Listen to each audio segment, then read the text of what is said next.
mokykla pasakyta nauja buvo Utenoj už pašto, seno pašto rūmų.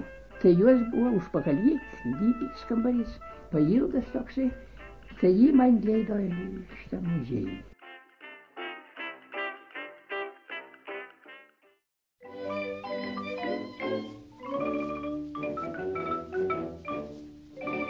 Utenos kraštotyros muziejaus istorija prasidėjo čia, tuometinėje Utenos pradžios mokykloje. 1929 lapkritį viename kambarėlyje Utenos apskrities mokyklų inspektorius ir pirmasis mokytas Lietuvos archeologas Antanas Namikas išdėliojo keliasdešimtis akmeninių kirvukų, ietigalių, šimtus monetų, verpščių. Tai buvo pirmieji Utenos istorijos muziejaus eksponatai, surinkti paties Namiko, dovanoti žmonių ir keistuoliai senienų rinkėjui talkinusių mokytojų. Studijuodamas Smolenskovo universitete, jis studijavo nekivaizdžiai, dalyvaudavo kasinėjimuose, atsivežęs buvo monetų, gana senų, iš kokio 11-12 amžiaus. Tai jau pradžią turėjo atsivežęs, o paskui su mokytojų pagalba jis papildydamas šitą surinktą rinkinį kreipėsi į Joną Motiejūną Valevičių, apskrities viršininką, kad tas duotų jam leidimą kur nors įkurti muziejėlį. Ir šičia antram aukšte buvo toks laisvas kambarėlis, va šičia kaip tik va, ir pasiūlė jam šičia įsirengti. Vertingiausius eksponatus Antanas Namikas pirkdavo už savo pinigus, bet daug daiktų žmonės atiduodavo veltui. Lankytojus į muziejų įleisdavo mokyklos sargas, kuriam Utenos apskrities valdyba mokėjo po 15 litų. Prieš pat Lietuvos okupaciją Namikas inventorinėje knygoje buvo įrašęs daugiau kaip 700 eksponatų. Dar daugiau muziejaus kūrėjas laikė namie. Padirbo dėžį. Dėžį su stikliniu viršum ir šitas tinai. Aš dėjau knygas, atvirą vieną, dvi knygos buvo rašytos 17 šimtmetį.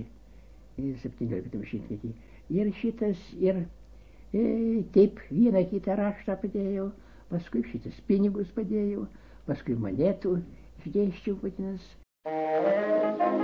O pats Namikas dirbo veltui, niekas jam jokios algos nemokėjo ir džiaugiasi, kad atsiranda žmonių, kurie domisi praeitim, domisi Utenos krašto istorija. Deja, 40 metais įsiveržus okupantams, jis buvo tarp kitko tautininkų, Utenos apskrities tautininkų vadas, turėjo iš čia trauktis, jis traukė į Ukmergę.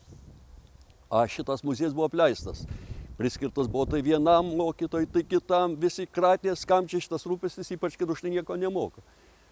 Po tremties grįžęs į Lietuvą, Antanas Namikas tęsė mokslinį darbą. Muziejuje saugomos jo išverstos kronikos, rankraščiai ir laiškai. Tačiau muziejaus įkūrėją primena ne tik jo surinkti daiktai. Iš magnetinių juostų perrašomi Antano Namiko pasakojimai daryti likus keleriems metams iki jo mirties.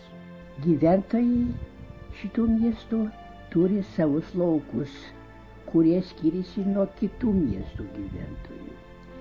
Ir tarp savys jie kartais nesugyvena dėl sienų, laukų sienų ir veda karus.